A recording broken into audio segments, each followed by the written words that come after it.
یہودی اپنی زندگی میں ایک بار پولینڈ کیوں جاتے ہیں؟ پولینڈ کا شہر ورسا اور کراکوو یہودی کمیونٹی کی دوسری بڑی منزل ہے۔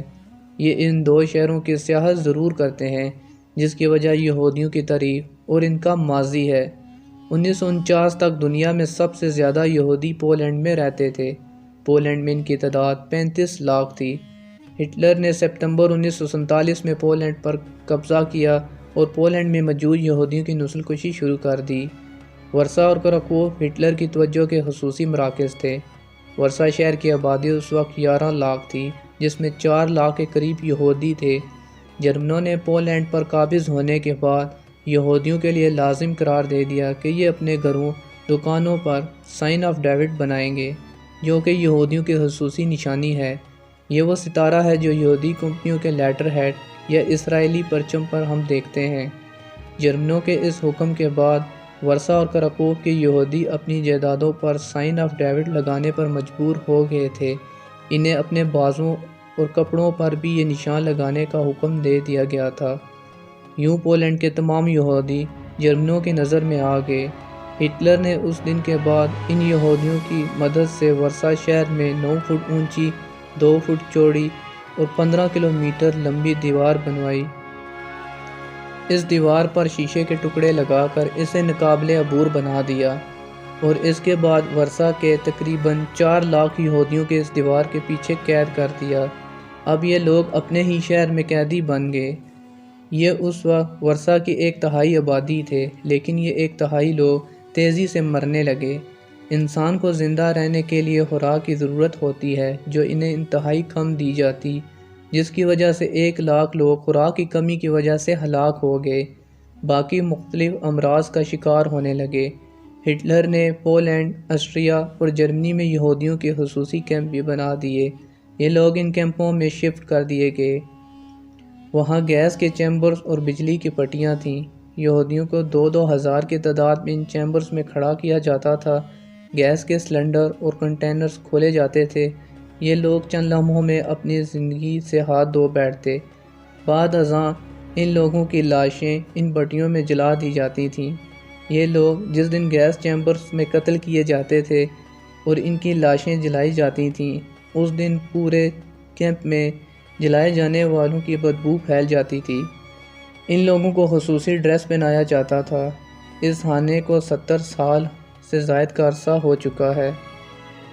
یہ لوگ آج بھی اس ڈریس سے نفرت کرتے ہیں۔ پولینڈ، آسٹریا اور جرمنی میں آج بھی یہ کیمپ موجود ہیں۔ یہودیوں نے انہیں عجائب گھر بنا دیا ہے۔ ان عجائب گھر میں یہودیوں کی برقیں جوں کی توں موجود ہیں۔ گیس چیمبرز بھی موجود ہیں اور آگ کی پٹیوں کے ساتھ ساتھ ان کی سسکیاں بھی۔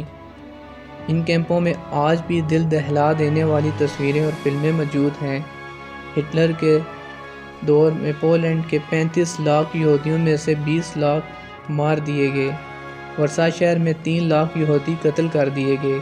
صرف وہ بچے جو بچ کر نکلنے میں کامیاب ہو گئے یا یورپ کے دور دراز علاقوں میں پناہ گزین ہو گئے، یا پھر انہیں کسی نہ کسی عیسائی یا مسلمان نے پناہ دے دی اور یہ تہخانوں میں چھپ کر بیٹھ گئے۔ بچ جانے والوں نے زندگی کی ڈور قائم رکھنے کے لیے چوہے، کتے، بلیوں کو کھانا شروع کر دیا۔ یہ لوگ 4 سال تک تہخانوں میں رہے۔ یہ گٹروں اور زیر زمین پائپوں میں چھپے رہے، یہاں تک کہ 1944 آ گیا۔ ہٹلر کی فوجیں پسپا ہونے لگیں۔ پولینڈ میں جرمنوں کے خلاف بغاوت ہونے لگی۔ روسی افواج نے اس بغاوت کو ہوا دی اور روسیوں نے پولینڈ کی عوام کو یقین دلایا کہ آپ لوگ جرمنوں کے خلاف ہتھیار اٹھائیں، ہم آپ کا ساتھ دیں گے اور یوں ہم مل کر پولینڈ کو جرمنوں سے آزاد کروا لیں گے۔ پولینڈ کے عوام جرمنوں کے خلاف اٹھ کھڑے ہوئے۔ جرمن پسپا ہو رہے تھے، لیکن پسپا ہونے سے قبل ورسا شہر کو تباہ کرنے کا فیصلہ کر لیا۔ جرمنوں نے پورے شہر میں ڈائنامائٹس لگائے، شہر کے باہر توپیں گاڑیں، اپنے طیارے اڑائے اور شہر کی اینٹ سے اینٹ بجا دی۔ ورسا کا 80% حصہ زمین بوس ہو گیا۔ 8 لاکھ لوگ مارے گئے۔ 11 لاکھ لوگوں میں سے صرف 2 لاکھ بچے، وہ بھی مفروح اور زخمی تھے۔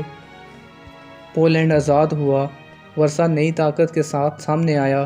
پولینڈ کے زندہ بچ جانے والے یہودی اس وقت تک اسرائیل فرانس، جرمنی، بیلجیم، ہالینڈ اور امریکہ میں خوشحال زندگی گزار رہے تھے۔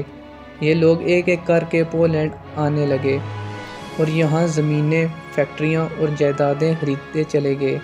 پولینڈ میں اس وقت 3000 یہودی ہیں، لیکن یہ 3000 یہودی پوری پولش آبادی پر بھاری ہیں، کیونکہ جب تک پولش کی معیشت، میڈیا، سیاست، اسٹاک ایکسچینج، ٹرانسپورٹ، سیاحت کو کنٹرول کر چکے ہیں، یا یوں سمجھے یہ پولینڈ کو دوبارہ کنٹرول کر چکے ہیں۔ دوستو، یہودیوں کی نسل کشی کرنے کی بڑی وجہ یہی تھی کہ ہٹلر کو پتہ تھا کہ یہ اس قدر چالاک، مکار، عیار اور خطرناک قوم ہے کہ اگر آپ اسے نہیں مارو گے تو یہ موقع ملتے ہی آپ کو مار ڈالے گی۔ آج فلسطین میں مظلوم ماؤں، بہنوں، بیٹیوں، بچوں کے ساتھ جو کر رہے ہیں، ہم سب کی دعا ہے کہ اللہ تعالیٰ فلسطینیوں کی مدد فرمائے اور یہودیوں سے انہیں چھٹکارا دلائے، اور مسلمانوں کو وہ مقام عطا فرمائے جو پچھلے ادوار میں انہیں حاصل رہا ہے۔